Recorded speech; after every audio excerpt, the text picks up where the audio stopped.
News and வியூஸ்க்கு வரவேற்கிறேன் ராம்குமார். வணக்கம். வாக்குப்பதிவுலாம் முடிஞ்சிருச்சு, எப்படா மே 4 வரும் அப்படின்னு காத்துட்டே இருக்கிற மாதிரி இருக்கு. என்ன பேசலாம் அப்படின்னு பார்த்தோம்னா, சரி அந்த பெட்டிக்குள்ள ஏதோ ஒளிஞ்சிருக்கு, ஸோ அதை பற்றியே பேசலாம் அப்படின்னு சொல்லி முடிவு பண்ணியிருக்கிறோம். நிகழ்ச்சிக்குள்ளே போகலாம்.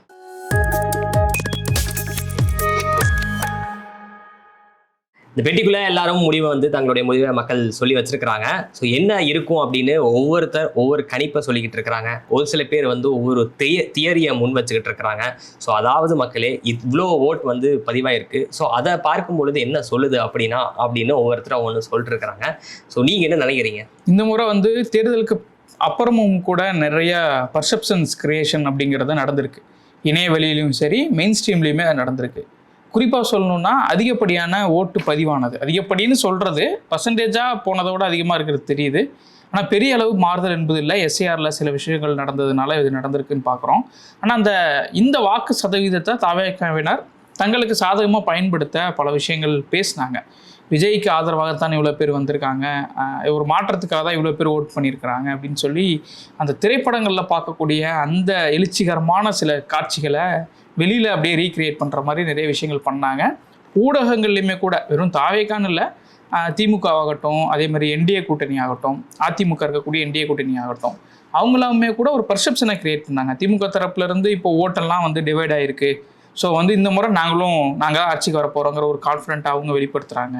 இன்னொரு பக்கம் அதிமுக தான் கொஞ்சம் சைலண்ட்டாக இருக்குது. பட் மக்கள் இந்த முறை கொஞ்சம் இன்னொரு ஆர்வத்தோடு வந்திருக்கிறாங்க. அதை வேணால் பார்க்க முடிந்தது. குறிப்பாக இளைஞர்கள் முதல் முறையாக வாக்கு செலுத்தக்கூடிய அந்த 14 லட்சம் பேர் அவங்களும் ஆர்வமாக வாக்கு செலுத்தியிருக்கிறாங்க. நீங்கள் ஓட்டு போட்டிங்களா? அதாவது மைய எடுத்து கிரிக்கெட் வந்த மாதிரி. அது என்னன்னு தெரியலங்க. கம்பேரிட்டிவ்லி பார்த்தா உங்களுக்கு எப்படி இருக்குது? எனக்கு பாருங்க, காணாமல் போயிடுச்சு, பாதி மை காண என்ன பண்ணாங்கன்னே தெரியல. இந்த முறை அதான் ஓட்டு போடுறதுல நிறைய பேர் சில ரெஸ்ட்ரிக்ஷன்ஸ் இருந்துச்சு. யாருக்கு ஓட்டு போடுறோன்னு மொபைல்லாம் உள்ளே போய் வீடியோ ரெக்கார்ட்லாம் பண்ணக்கூடாது அப்படின்லாம் சில இது பண்ணாங்க. அதெல்லாம் மீறி சிலர் கைதானாரு. இன்னும் சிலர் கூட சில வீடியோஸ்லாம் போட்டாங்க. அதெல்லாம் இன்னும் எலெக்ஷன் கமிஷன் கண்ணில் படலை போல். இளைஞர்களுடைய சாய்ஸ் இந்த முறை என்ன மாதிரி இருந்திருக்கு, நீங்கள் அதை எப்படி பார்த்துருக்கீங்க? உங்கள் தரப்பாக விசாரிச்சிருப்பீங்கல்ல. இளைஞர்களுடைய தரப்பு அப்படின்னு ஸ்பெசிஃபிக்காக சொல்கிறோம் அப்படின்னா, நம்ம ஓவராலாக பார்க்கும் பொழுது சமூக ஊடகங்களில் பெரும்பாலும் இளைஞர்கள் ஆக்கிரமிச்சிருக்கிறாங்கன்ற பட்சத்தில் அவங்க தாவேகாவுக்கு ஒரு எட்ஜ் கொடுக்குற மாதிரி தான் நமக்கு தோற்றம் தெரியும். ஆனால் விஷயம் என்ன அப்படின்னா, நாங்கள் விசிலுக்கு ஓட்டு போட்டோம் அப்படின்னு வெளிப்படையாக சொன்னவர்கள் இருக்கட்டும், அப்புறம் அந்த வெள்ளை சட்டை காக்கியோ இல்லை ஒரு மெரூனோ இல்லாட்டி ஒரு ஹேஷ் கலரோ இந்த மாதிரி பேண்ட் போட்டு போய் ஓட்டு போட்டவங்க இவங்க எல்லாருமே தாவேகாவுக்கு ஓட்டு போட்டோம் அப்படின்றத வெளிப்படையாக சொல்லியிருக்கிறாங்க. பட் அதையும் தாண்டி நிறைய இளைஞர்கள்லாம் இருக்கிறாங்க. உங்கள் கட்சி சார்ந்த இளைஞர்களாக இருக்கலாம், இல்லை கட்சிக்கு அப்பாற்பட்டு தாவேகாவுக்கு ஆதரவு நிலைப்பாடு இருக்காத இளைஞர்களாக இருக்கலாம். ஸோ அவங்க என்ன பண்ணியிருக்கிறாங்க அப்படின்றது நமக்கு தெரியாது வெளிப்படையாக. ஸோ அவங்க சொல்லலைன்ற பட்சத்தில் நம்ம முடிவுகள் வச்சு தான் பார்க்கணும். ஆனால் நம்ம பேசின மாதிரி மக்களுக்கு ஒரு ஆர்வம் வந்திருக்குது அப்படின்னா வந்திருக்குது தான். ஆனால் தரவுகள் எதுவும் அந்த மாதிரியான ஒரு பெரிய எழுச்சி இருக்குது, பெரிய ஒரு அலை வந்திருக்குது, அந்த மாதிரி விஷயங்கள் எதுவுமே தரவுகள் டினோட் பண்ணலாம் அப்படின்றதான் யதார்த்தம். நம்பரா பார்க்கும்போது அதான் நீங்க சொன்ன மாதிரி பெர்சன்டேஜா பார்த்தா 74 84 அப்படின்னு ரொம்ப பெரிய ஒரு ஜம்ப் இருக்கிற மாதிரி தெரியும். ஆனா எண்ணிக்கை அடிப்படை பார்த்தோம் அப்படின்னா, கடந்த கால தேர்தல்களை ஒப்பிடும்போது இந்த தேர்தலில் கூடுதலாக பதிவான வாக்குகளின் எண்ணிக்கை ஒப்பீட்டு அளவில் குறைவு. ஸோ அப்படி பார்க்கும் பொழுது கொஞ்சம் இது குறைவான வாக்குகள் பதிவாயிருக்கு அப்படின்னே சொல்லலாம். இந்த தேர்தல் நம்பர்ஸை பொறுத்த வரைக்கும் திரும்பவும் மென்ஷன் பண்ணணும்னு நினைக்கிறேன். நான் இதுக்கு முன்னாடி ஒரு வீடியோ தினமணிலேயே பண்ணோம். அதில் பேசும்போது என்ன சொன்னோம் அப்படின்னா, இந்த நம்பர்ஸ் இருக்குல்ல, இப்போ வாக்கு சதவீதம்னு ஒரு நம்பர் இருக்குது, தேர்தல் ஆணையம் அதை ரிலீஸ் பண்ணுது. அதுலேயே நிறைய டிஃபரன்ஸ் பார்க்க முடிஞ்சுது. இப்போ லைவாக சில விஷயங்கள் சொல்கிறோம் அப்படிங்கிறக்காக அப்பப்போ அப்டேட் பண்ணுறாங்க, அது பாசிட்டிவான விஷயமே கூட. ஆனால் என்னென்னா, ஒரு டென்டேட்டிவான ஃபிகராக பார்க்கவே முடியல. இப்போ எலெக்ஷன் கமிஷனே பார்த்தோம்னா, ஒரு end of the day night ஒரு நோட்டிஃபிகேஷன் ஒன்று ரிலீஸ் பண்ணுறாங்க. அதில் 84.69% வாக்குகள் பதிவாகியிருக்குன்னு வருது. அப்புறம் திரும்ப வந்தோம் அப்படின்னா வேற ஒரு பக்கத்தில் திரும்ப 85.15% வருது. இப்படி நிறைய கன்ஃபியூஷன்ஸை பார்க்க முடியுது. அது டென்டேட்டிவாக என்ன நம்பர் அப்படிங்கிறது ரொம்ப பெரிய சிக்கலாக இருந்துச்சு. சில விஷயங்கள், இப்போ யாருக்கு ஓட்டு போயிருக்கு, பெண்கள் எவ்வளோ போட்டிருக்காங்க, இளைஞர்கள் எவ்வளோ போட்டிருக்கிறாங்க, எந்த பகுதியில் ரொம்ப ஆர்வமாக இந்த விஷயங்கள் நடந்திருக்குன்னு தேடலான்னு போனோம்னு வச்சுக்கோங்களேன். அப்பவும் டிஸ்ட்ரிக்ட் வைஸ் இவ்வளோ ஓட்டு பர்சன்டேஜ் வந்திருக்கு அப்படின்னு பர்சன்டேஜ் தான் வருது, சதவீத கணக்குகள் தான் வருது. அது பார்க்கறதுக்கு ஐயோ 88%, 85%, பரவாயில்ல நல்லா பண்ணியிருக்காங்களேன்னு ஒரு தோற்றம் வந்தாலும் நம்பராக அது எங்கேயுமே ரிஜிஸ்டர் ஆகலை. இப்போ உதாரணத்துக்கு சென்னையில் இவ்வளோ வாக்காளர்கள் இருக்காங்க, இவ்வளோ வாக்காளர்கள் ஓட்டு போட்டாங்க அப்படின்னு ஒரு நம்பர் தெரியணும்ல. அந்த நம்பர் எதுவுமே இந்த முறை தேர்தல் ஆணையம் அப்படிங்கிறது வெளியிடலை. அது வெறும் சதவீத கணக்குகளாக தான் வெளியில் வருதே தவிர ஒரு நம்பரான விஷயமா வெளியில் வரல. அப்படி ஏதாவது நம்பர்கள் வெளியில் வந்துச்சு அப்படின்னா இன்னும் கொஞ்சம் டென்டேட்டிவாக என்ன நடந்திருக்கு அப்படின்னு நம்மளால் அனலைஸ் பண்ண முடியும். அதை தாண்டி வந்திருக்கக்கூடிய இப்போ தேர்தல் ஆணையம் கொடுத்துருக்கக்கூடிய சதவீதத்தை வச்சு நம்மளாம் ஒரு ஊக கணக்கு மட்டும்தான் போட வேண்டியதாக இருக்குது. நீங்கள் சொன்ன மாதிரி மேபி நம்பர்ஸ் வந்துச்சுன்னா அது ஒரு நிச்சயமாக ஒரு கிளாரிட்டியை கொடுக்கும் அப்படின்னே நம்ம சொல்லலாம். ஸோ பார்ட்டி வைஸ் பார்க்கும் பொழுது வந்து தாவேகாவினர் வந்து ரொம்ப குஷியாக இருக்கிறாங்க, திமுகவினர் வந்து ஓரளவுக்கு நம்பிக்கையா இருக்கிறாங்க. உளவுத்துறை அறிக்கையெல்லாம் பார்த்துருக்காங்க, அதனால வந்து தாவேகா மட்டும் தனியாக ஏதோ போயிருக்கு பார்த்துருக்காங்க போல. ஸோ இதெல்லாம் ஒரு படத்தோட சீன் வரும் அப்படின்னு நினைக்கிறேன் நான், படம்னு நினைக்கிறேன் நான். எலெக்ஷன் ரிசல்ட்டை நாங்கள் அனௌன்ஸ் பண்ணிக்கிட்டு இருப்பாங்க.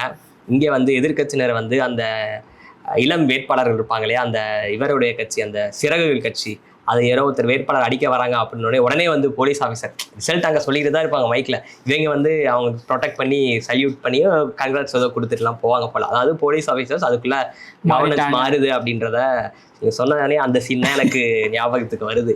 ஸோ தெரியல அதெல்லாம் எந்த அளவுக்கு உண்மை அப்படின்றதெல்லாம் தெரியலை. ஸோ அதான் தாவேகாவினர் வந்து ஒரு பெரிய குஷியில் இருக்கிறாங்க, திமுகவினர் ஒரு பெரிய நம்பிக்கையில் இருக்கிறாங்க, அதிமுகவினர் நம்பிக்கையில் இருக்கிறாங்க அப்படின்னு வச்சுட்டாலுமே கூட ஒரு நிசப்தம் நிலவர மாதிரி தான் எனக்கு தெரியுது. அதிமுக பாஜகவுமே ஒரு ரொம்ப சைலண்டான டோன்ல தான் இருக்கிறாங்க. தாவேகா இவ்வளோ ஜாலியாக இருக்கிறதுக்கு இன்னொரு ரீசனும் இருக்குது. அதாவது வந்து ஃபர்ஸ்ட் டைம் பிளேயர்ஸ், அவங்க இப்போ தான் அரசியல் களத்துக்குள்ளேயே வந்திருக்கிறாங்க. இல்லை அவங்க இழக்கிறதுக்குன்னு எதுவுமே இல்லை. ஒரு பிளேயராக உள்ள வரும்போது நான் தான் ஜெயிப்பேன்னு சொல்லிட்டு கூட வரலாம். அது வந்து நேச்சர், எல்லாருமே அதை சொல்லி தான் ப்ளே பண்ணுவாங்க. தாவேகாவை பொறுத்த வரைக்கும் இந்த மாதிரி அவங்க வாங்குற ஒரு ஓட்டுனாலும் அவங்களுக்கு அது கெயின் தான். ஒன்றுமே இல்லாத இடத்துல இருந்து அவங்க ஒரு சீட்டாக எவ்வளோ கன்வெர்ட் ஆகுதுன்னு நமக்கு தெரியல. பட் வந்து ஒரு ஓட் பர்சன்டேஜாக அவங்க எவ்வளோ வந்தாலுமே கூட அவங்களுக்கு அது ஒரு ப்ளஸ்ஸு தான். ஏன்னா இதுக்கு முன்னாடி வந்து மற்ற கட்சிகள் கூட்டணிக்கு கூப்பிட்டாங்க, பெரிய அளவு வரல. தாவேகாவை பார்த்து இவங்க பயந்ததுக்கான காரணமும் அதுதான். கூட்டம் அதிகமாக வருது, இவங்களுக்கு அது மாறுமா அப்படின்னு ஒரு எதிர்பார்ப்பு அவங்களுக்கு இருந்தது, ஒரு கேள்வி இருந்தது. அதுக்கு வந்து இந்த தேர்தலில் வந்து அவங்களுக்கு ஒரு பதில் கிடைக்கும். ஓகே, இது மாறி இருக்கு இல்லை மாறலை அப்படிங்கிற ஒரு டென்டேட்டிவான ஃபிகர் கிடைக்கும். அந்த வகையில் தாவேகாவினருக்கு அது ஜெயிக்கிறாங்க ஜெயிக்கலை அப்படிங்கிறலாம் தாண்டி ஓட் பர்சன்டேஜாக அவங்கள ப்ரூவ் பண்ணுறதுக்கான ஒரு இடமா இந்த தேர்தல் இருந்திருக்கு. ஆனால் அவங்க அந்த ஸ்டேஜ் எடுக்கிற மாதிரி எனக்கு தெரியல. நான் பார்த்த வரைக்கும் என்ன அவங்க நிலைப்பாடு அது கூட சரி ஓகே நாங்கள் வந்து ஜெயிச்சிருவோம் அப்படின்னு ஒரு நம்பிக்கையின் அடிப்படையில் நாங்கள் பண்ணுறோம் அப்படின்றது இருக்கலாம். அவங்க என்ன சொல்கிறாங்க அப்படின்னா, இங்கே வந்து இங்கே பாருங்கள் எவ்வளோ வாக்கு வந்து பதிவாயிருக்கு, இது வந்து விஜய்னால வந்த அலை தான் அப்படின்னு நிறுவ முயல்றாங்க. அது தரவுகள் மூலமாக அப்படி இல்லைங்க அப்படின்னு சொல்ல முற்பட்டோம் அப்படின்னா இவங்க வந்து கான்ஸ்பிரசி பண்ணுறாங்க அப்படின்னு ஒரு நெரேட்டிவை செட் பண்ணுறதுக்கு ட்ரை பண்ணுறாங்க. அதுக்கு அவசியமே இல்லைன்ற, இதுக்கப்புறம் அதுக்கான தேவை வெஸ்ட் பெங்கால் வரைக்கும் போயிருக்கிறது, நாளைக்கு வேற வாக்குப்பதிவு இருக்கு. அது என்னென்னமாலாம் வந்துச்சு. நான் கூட யோசிச்சு வரவேளை கிளம்பாக்கத்துல இருந்து மேற்கு வங்கத்துக்கு மட்டும் நிறைய பஸ் விட்டுருப்பாங்க போல, இங்க இருந்து மெட்ராஸ்க்கு மட்டும் பஸ் விடலன்னு சொல்லி அவங்க ஆரம்பத்துல இருந்து அந்த கட்சி அவங்க செயல்பாடு பண்ண ஒரு கான்ஸ்பிரசி தியரி வச்சுக்கிட்டே இருக்கிறாங்க. நான் போற கூட்டத்துக்கு மட்டும் அனுமதி தரமாட்டுறாங்க, விஜய் பார்த்தா பயமா அப்படின்னு ஒரு கேள்வி வைப்பாங்க. ஆனா பதில் சொல்ல மாட்டாங்க. பதில் சொன்னால் அதுக்கு ஓப்பன் ஆயிரும். ஸோ அவங்க என்ன ஆகுனா ஒரு கான்ஸ்பிரசி, அப்பா ஆமாப்பா உடனே இப்போ என்ன ஆகுனா எங்கள் ஃபேன்ஸ் எல்லாருமே ஆமாப்பா விஜய்க்கு வந்து பர்மிஷன் தரமாட்டுறாங்க அப்படின்னு அது ஒரு கான்ஸ்பிரசியாக இருக்கும். அதுக்கேற்றாப்புல அடுத்து கரூரில் ஒரு சம்பவம் நடந்தது. அதில் சொல்லவே வேணாம், அது வந்து கான்ஸ்பிரசின்னு உச்சங்கள் அத்தனை கான்ஸ்பிரசி தியரிஸ் வந்து அங்கே எழுதப்பட்டுச்சு. அது நினச்சா அதுக்கு பதிலெலாம் கண்டுபிடிச்சிருக்க முடியும். ஸோ அவங்க தொடர்ந்து என்ன பண்ணுறாங்க அப்படின்னா சமூக ஊடகங்களில் நம்மளே பார்த்துருப்போம், அதுவும் நம்ம யூடியூப் சார்ந்து அந்த அந்த அல்கோரிதம் எங்க இருக்கும்னா, நீங்க கான்ஸ்பிரசியான ஒரு விஷயங்களை வச்சு நீங்க தம்ப்நெயில்ல வச்சுட்டீங்கன்னா அதுக்கு அவ்வளவு வியூஸ் வரும். காரணம் என்னன்னா அதுக்கு அங்க ஒரு ரீச் இருக்கு, என்னவா இருக்கும் என்ன அப்படின்ற ஒரு மென்டாலிட்டி. சமூக வலைதளத்தை பொறுத்த வரைக்கும் பாக்குறவங்களும் புரிஞ்சுக்கணும்னு நினைக்கிறேன். அதாவது இப்போ உதாரணத்துக்கு எங்க வீட்டுல எங்க அண்ணன் வந்து ஒரு ரீல் பார்த்துட்டு இருந்தாரு. இது வந்து லைவ் என்னோட எக்ஸ்பீரியன்ஸ் வந்து சொல்றேன். அதுல ஒரு 2 முறை வந்து டிவிக்கே உடைய ரீல் வருது. அடுத்து வர எல்லா ரீலுமே டிவிக்கு ரிலேட்டடான ரீல்ஸ் வந்துகிட்டே இருக்கு. அப்போ ஒரு கட்டத்தில் அவங்க என்ன மேனிப்புலேட் ஆகுறாங்கன்னா, ஓகே எல்லாருமே டிவிக்கே பற்றி தான் பேசுறாங்க போலன்னு ஒரு மைண்ட் செட்டுக்குள்ள வந்துடுறாங்க. இது 2 விஷயம். இந்த விஷயத்துக்கு ஏன்னா இது அது நீங்க சொல்றதுனால அதோட ஆட் ஆன் பண்றேன். இது என்னன்னா அல்காரிதம் வேலை செய்யற ஒரு பேட்டர்ன் அது. பட் அதை தாண்டி ரியாலிட்டின்னு ஒன்று இருக்குல்ல, அதனால தான் சொன்னா இவங்க சோஷியல் மீடியாவை ரொம்ப நம்புறாங்க, அதுக்குள்ள ரொம்ப இன்வெஸ்ட் பண்றாங்க, தங்களுடைய ஸ்டேட்மெண்ட்டையும் தங்களுடைய டைமையும் அதுக்குள்ள ரொம்ப இன்வெஸ்ட் பண்றாங்க. நான் இன்வெஸ்ட் பண்றாங்கன்னு இல்லை, அவங்க அதை தான் வந்து ஒரு மெயின் சோர்ஸ் ஆஃப் இதே நம்புறாங்க அப்படின்ற நான். ஸோ அந்த கான்ஸ்பிரசி எதுக்காக நான் இதில் கனெக்ட் பண்ணுறேன் அப்படின்னா, அவங்க அந்த விஷயத்த மூலமாக வந்து ஒரு மாதிரி ஓப்பன்லேயே வச்சிருக்கிறாங்க. இப்பவும் வந்து இப்போ எலெக்ஷன் முடிஞ்சு போச்சு, ஓட்டு போட்டாச்சு, அது எதுவும் மாறப்போறதும் இல்லை. இருந்தாலும் அவங்க என்ன பண்றாங்க அப்படின்னா, இவங்க வந்து ஒரு கான்ஸ்பிரசி செட் பண்றாங்க. அந்த கான்ஸ்பிரசின்ற வேர்டை சுத்தி அவங்க ஒரு நரேட்டிவ் செட் பண்ணி தங்களுடைய ஃபாலோவர்ஸை ஒரு இதில் ஹோல்ட் ஆன்லாம் வச்சிருக்கிறாங்க. ஸோ அது ஆப்வியஸாக வந்து அல்காரிதம்ஸில் கான்ஸ்பிரசி தியரியை வச்சு ஏதாவது பேசி ஏதாவது போட்டோம்னா அதுக்கு அவ்வளோ ரீச் இருக்குன்றது நம்ம நிறையா பார்த்துருக்கோம். ஸோ அது எங்கே இவங்க இப்போ அவங்களோட டார்கெட் ஆடியன்ஸ் யாராக இருக்காங்க அப்படின்னா பெரும்பாலும் இளைஞர்கள், பெண்கள் இருக்காங்கன்றப்போ அதில் அவ்வளோ பேர் இருக்கிறாங்க. அதில் செலக்டிவாக இன்ஃப்ளூயன்சஸாக அவங்க ரீச் பண்ணுறாங்க. ஸோ அது மூலமாக என்ன ஆகுது அப்படின்னா இவங்க சொல்கிற அந்த கான்ஸ்பிரசி வந்து ஏகப்பட்ட பேரை போய் சென்றடையுது. ஸோ நீங்கள் சொன்ன மாதிரி அதில் தான் அந்த ரெண்டாவது விஷயமா வருது. இப்போ ரீல் வருது அப்படின்னா அப்போ எல்லாருக்குமே வந்து அந்த சந்தேகம் வருது. இப்போ உதாரணத்துக்கு கரூர் இருக்குது, அப்போ கரூர் உண்மைக்கு திமுக எதுவுமே பண்ணலையா அப்படின்னு உங்கள் வீட்டில் உங்கள் அண்ணன் கேட்குறாரு அப்படின்னா, இல்லை அவர் கேட்கல, உதாரணத்துக்கு சொல்கிறேன், நீங்கள் சொன்ன உதாரணத்துக்காக சொல்கிறேன். இப்போ அவர் கேட்குறாரு அப்படின்னா அந்த கேட்கறதுக்கு பின்னாடி அந்த உந்துதல் என்ன ஆகுது அப்படின்னா இங்கேருந்து செட் பண்ணக்கூடிய அந்த கான்ஸ்பிரசி தியரி அவங்களோட அந்த ட்ரெஜெக்டரி பார்த்தாலே தெரியுது. அவங்க எது எடுத்தாலும் ஒரு கான்ஸ்பிரசி மாதிரியான ஒரு விஷயம் எங்க வரீங்கன்னு எனக்கு புரியுது.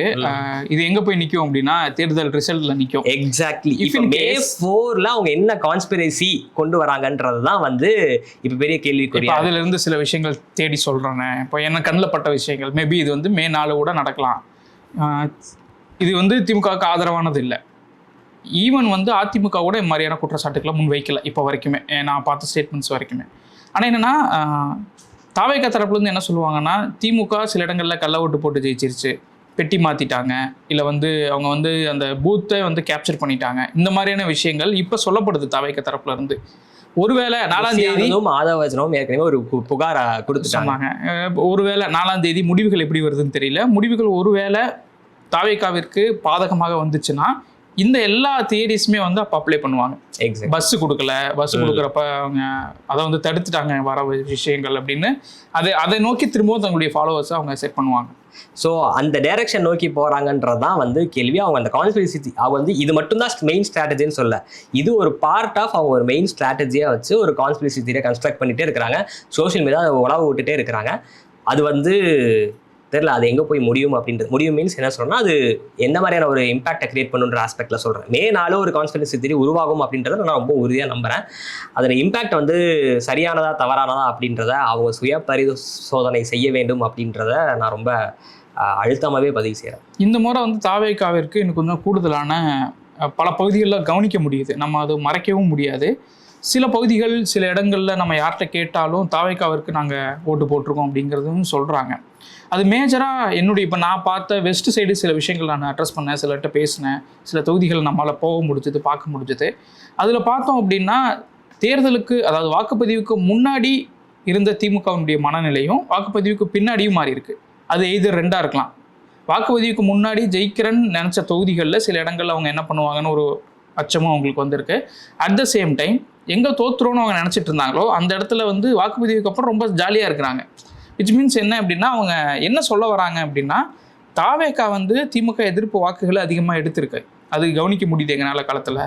ஆனால் அந்த வாக்குகள் எதுவுமே அதிமுகவுக்கு போய் சேரல. அதிமுகவுக்கு போக வேண்டிய வாக்குகளை தாவேகா பிரிச்சிருக்கு. அப்போது இது வந்து வெற்றியே எங்களை இன்னும் கொஞ்சம் கூடுதலாக போய் வெற்றியை பக்கத்தில் எங்களை கொண்டு போயிருக்கு அப்படின்னு அவங்க அதை ஃபீல் பண்ணுறாங்க திமுக. நானும் அதை தான் நம்பிட்டு இருக்கேன். நான் ஒரு சில பேர்கிட்ட சொல்கிறப்ப என்ன சொன்னேன்னா more the percentage TVK gets more the advantage for DMK அப்படின்றது. அது எதனால் அப்படின்னா தாவேகா எந்த அளவுக்கு ஜாஸ்தியாக வாங்குறது எதனால் திமுகவுக்கு சாதகம் அப்படின்னா நான் உறுதியாக நம்புறது இந்த தேர்தலில் திமுக வாங்கக்கூடிய வாக்கு சதவீதத்தை காட்டிலும் தாவேகா கூடுதல் வாக்கு சதவீதம் வாங்காது அப்படின்ற நம்பிக்கையின் அடிப்படையில் இந்த ஸ்டேட்மெண்ட் சொல்கிறேன். ஒருவேளை திமுகவோட தாவேகா கூடுதல் வாக்கு வாங்குறாங்க அப்படின்னா டிவிக்கே வந்து அதிக அளவு வாக்குகள் வாங்குறது திமுகவுக்கு டேஞ்சர் அப்படின்பேன் நான். இவங்களை முந்தாத வரைக்கும் வந்து எனக்கு தெரிந்து எந்த பிரச்சனையுமே கிடையாது. இன்னொரு ரெண்டாவது பெர்ஸ்பெக்டிவ்ல என்ன சொல்லுவாங்க அப்படின்னா இழுபறிக்கான வாய்ப்பை தாவேகாவால் உருவாக்க முடியுமா அப்படின்றாங்க. ஸோ இந்த ப்ராபபிலிட்டி முடிஞ்சா அடுத்து 2 ப்ராபபிலிட்டி இருக்கும். ஒன்று இழுபறி, இல்லாட்டி ஆப்வியஸாக வந்து 4 பேர் ஃபைட் பண்ணுறாங்கன்னா அது வந்து ரூலிங் கவர்மெண்ட்டுக்கு தான் வந்து அது அட்வான்டேஜாக போகும். அது இப்போ திமுக இருக்கிறனால திமுக போது, அதிமுக இருந்தாலும் அதிமுக தான் பயன்பெறுவாங்க அப்படின்றது ஒன்று. ஸோ அதன் அடிப்படையில் இப்போ தொங்கு சட்டப்பேரவை அமையணும் அப்படின்னா அதற்கான சாத்தியக்கூறுகளும் எனக்கு தெரிஞ்சு நான் இருப்பதாக நம்பல. பலர் வந்து அப்பெல்லாம் சொல்லிக்கிட்டு இருக்கிறாங்க. காரணம் என்னன்னா கிட்டத்தட்ட 234 தொகுதியிலையும் வந்து தாவேகா வந்து ஒரு 28-30% வாங்கணும் எனக்கு தெரிஞ்சு, ஒரு அப்ராக்ஸாவாவது சொல்றேன். ஸோ அப்படி வரும்போது தான் வந்து ஏதாவது ஒரு சில தொகுதிகளில் திமுக தாவேக்கை விட குறைவானதா இருக்கும், இல்ல அதிமுக தாவேக்கை விட குறைவானதா இருக்கும் அப்படின்ற நிலையெல்லாம் ஏற்படும். அத்தனை தொகுதியிலையும் இந்த அளவுக்கு ஒரு வீரியமான தாக்கத்தை அவங்களால ஏற்படுத்த முடியுமா அப்படின்றது தெரியல. ஒரு சில தொகுதியில ஏறி இறங்கலாம். நம்ம பெர்சன்டேஜ்னு பார்க்குறப்போ ஒரு 15லேருந்து 20 வச்சோம் அப்படின்னா ஒரு சில தொகுதியில 10 வரும், ஒரு சில தொகுதியில 25 30லாம் வரும். ஸோ அந்த மாதிரி ஒரு சில தொகுதியில தான் அந்த பெரிய எண்ணிக்கை அவங்களால டச் பண்றதுக்கான பொட்டன்ஷியல் இருக்கு அப்படின்ற பட்சத்துல அதற்கான சாத்தியக்கூறுகளும் குறைவு அப்படின்ற மாதிரியான இதுதான் தெரியுது. இப்போ இதுல தான் வந்து நம்ம இந்த விஷயத்த கனெக்ட் பண்ண வேண்டியிருக்கு. நம்ம முன்னாடியே சொன்னோம் இல்லையா, நம்பர் ஆஃப் votes போலிங் எவ்வளோ ஆயிருக்குன்னு சொல்லிட்டு, அதுல ஒரு பெரிய வேவ் இருக்குது அப்படின்னா அது வந்து திமுக சிக்கலா இருக்கு அப்படின்னு நம்ம யோசிச்சிருக்கலாம். ஸோ அதுல ஒரு பெரிய வேவ் இல்லை அப்படின்னா இருக்கிற ஓட் ஷேர்ல எப்படி ஸ்பிளிட் ஆகுது, அதாவது ஆல்ரெடி ஒரு 100 பேர் ஓட்டு போட்டிருக்காங்கன்னா அந்த 100 பேரை போட்ட ஓட்டை தான் இவங்க ஸ்பிளிட் பண்ணிக்கிற மாதிரி இருக்கு அப்படின்னு நம்ம கேம் பிரிச்சுக்கலாம். இப்போ நாங்கள் ஜாஸ்தி ஓட் வந்திருந்தது அப்படின்னா இருக்கிற 100 பிளஸ் வந்து ஒரு புதுசாக ஒரு 30 பேர் வந்திருக்கிறாங்க. ஸோ அப்போ இருக்கிற 100ல் விஜய் கொஞ்சம் பிரிக்கிறாரு. அப்போ வந்தது வந்து விஜய்க்கு ஆதரவாக புதுசாக ஒரு 30 பேர் வந்திருக்கிறாங்கன்றப்ப அது ஒரு வேவா இருக்குன்றப்போ விஜய்க்கு அங்கே ஒரு எட்ஜ் இருக்கு. ஸோ அந்த விஷயங்கள் இங்கே நடக்கலை அப்படின்றது தரவுகள் மூலமா உறுதி செய்யப்பட்டதுனால இங்கே வந்து நம்ம அந்த விஷயத்த கொஞ்சம் ரைட் ஆஃப் பண்ணலாம் அப்படின்னு என்னுடைய தியரியில நம்புறேன். நீங்க சொன்னதை நானும் சொல்ல வரேன். அதாவது வந்து தாவேகா தரப்புல வந்திருக்கக்கூடிய வாக்குகளை பார்த்து சிலர் ஆச்சரியப்படுறாங்க. அந்த வாக்குகள் எல்லாம் அவங்க முதல்வர் ஆகிற அளவுக்கு இருக்குது அப்படின்னு சிலர் நம்பிக்கையும் சொல்றாங்க. ஊடக தரப்புலையும் சரி, மற்றவங்களும் நம்ம பார்க்குறவங்களும் சரி. ஆனால் யதார்த்தத்தில் என்ன அப்படின்னா, அவருக்கு வந்திருக்கக்கூடிய வாக்குகள் எல்லாமே ஆன்டி டிஎம்கே ஓட்டு தான். அதில் வந்து மேஜராக ஒரு கை வச்சிருக்கிறாரு. அது எல்லாமே அதிமுக பாஜக தரப்புல அவங்க வாங்கிட்டு இருந்த வாக்குகள்.